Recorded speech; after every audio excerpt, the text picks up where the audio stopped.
హార్దిక్ పాండ్యా ఎప్పుడు ఏం చేస్తాడో ఎవ్వరికీ అర్థం కాదు.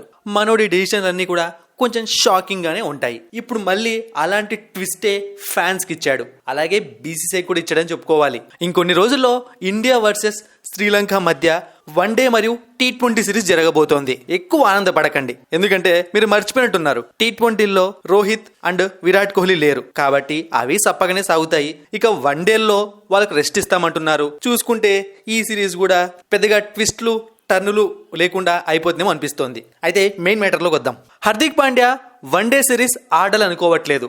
అవును, తను స్వయంగా చెప్పాడనమాట బీసీసీఐ వాళ్ళతో. కొన్ని పర్సనల్ రీజన్స్ కారణంగా వన్డే సిరీస్ నుంచి తప్పుకున్నాడు. దీంతో కేవలం T20 ఫార్మాట్ లో మాత్రమే హార్దిక్ పాండ్యా ఉండబోతున్నాడు. T20 ఫార్మాట్ లో హార్దిక్ పాండ్యా ఉన్నాడంటే కెప్టెన్సీ తప్పకుండా చేస్తాడని అర్థం. అయితే ఇప్పుడు వన్డే టీమ్ కు పెద్ద దిక్కు లేకుండా పోయింది, అంటే కెప్టెన్ లేకుండా పోయాడనమాట.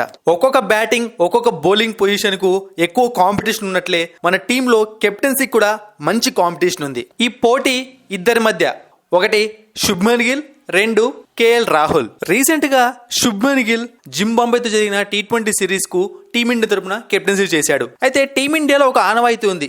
అదేంటి అంటే కెప్టెన్ లేని టైంలో సీనియర్ ప్లేయర్స్ కి ఛాన్స్ ఎక్కువగా ఇస్తూ ఉంటారు. అయితే ఇప్పుడు గంభీర్ కోచ్ అయ్యాడు.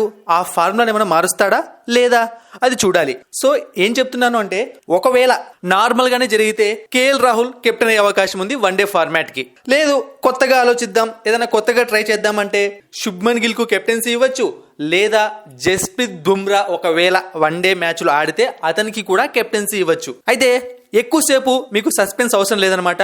ఈ రోజు లేదా రేపటి లోపు స్క్వాడ్ ని ప్రకటించే అవకాశం ఉంది బీసీసీఐ, మొత్తం వన్డే మరియు T20 స్క్వాడ్ ను. సో అప్పుడు అందరికి క్లారిటీ వచ్చేస్తుంది ఎవరు కెప్టెన్ కాబోతున్నారు అని చెప్పి.